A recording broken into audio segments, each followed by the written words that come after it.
A well-balanced diet may be, above all, the most important gift that you can give your child for their current and later health. The more nutrition research that's done, the more it emerges that an adult's health, general constitution, brain development, and number of fat cells in their body is very influenced by their diets as a child. This occurs at the biological level. As your child reaches developmental milestones, it is important that the nutrients required for growth are available to them. Research also now shows that deficiencies in certain nutrients can lower your child's immune system.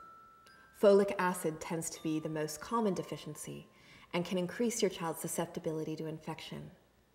Other vitamins that mediate immune response and can cause lowered immune function when their levels are low are vitamins C, A, E, and certain B vitamins, magnesium, copper, and iron. You'll need to consult with a qualified nutritionist to know if your child is deficient in any of these nutrients, and if so, which ones. Preventatively, however, a well-balanced diet is your best defense. The other reason that good nutrition is so important is that you are modeling habits that your child will take with them into adulthood. If your child sees you as the parent or guardian eating healthy foods, they are taking this information in, even if they don't love the foods themselves.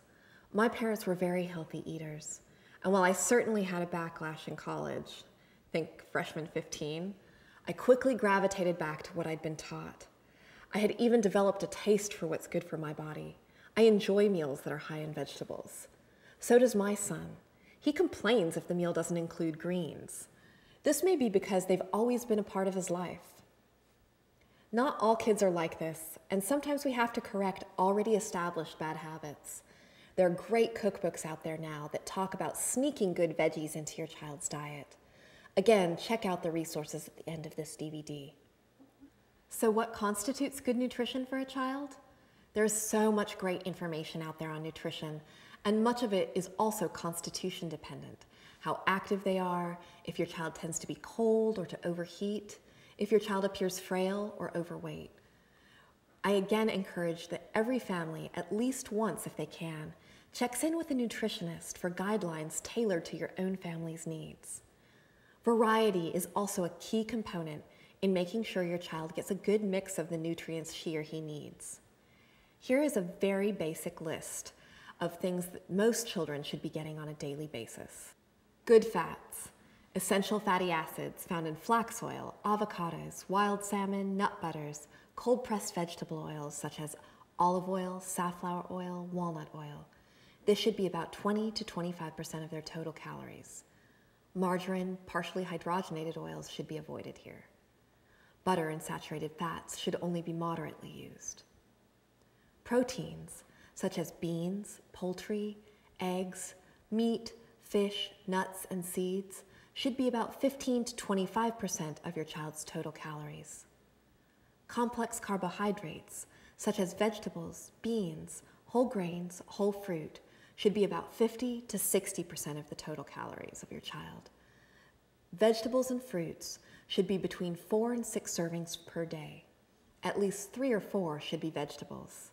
A serving is approximately a half cup of fruit or vegetable, except for leafy greens, where a serving size is 1 cup. I strongly recommend eating organic and locally grown foods as part of healthy nutrition. Organic foods tend to keep higher nutrient levels and are easier on your child's system. It gives them less to fight against, no more pesticides or chemicals to fill their rain barrels. Locally grown foods preserve more nutrients due to less transit time between being picked up and getting to your table. They're also great because what's grown locally may be what's exactly right for your child in your climate at your time of year. We recognize that cost is unfortunately still a real consideration when going organic. Produce and dairy products, if you eat them, may be the most important places to make the switch. Some places to look for quality foods too can be your local farmer's market. Some local farms can't afford to be certified organic, but they may actually use cleaner farming practices than larger producers. Some of our best deals have been found here.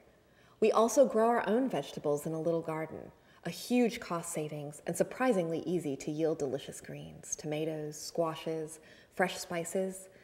Even if all you have is a small plot of land, a lot of plants will thrive in surprisingly small areas.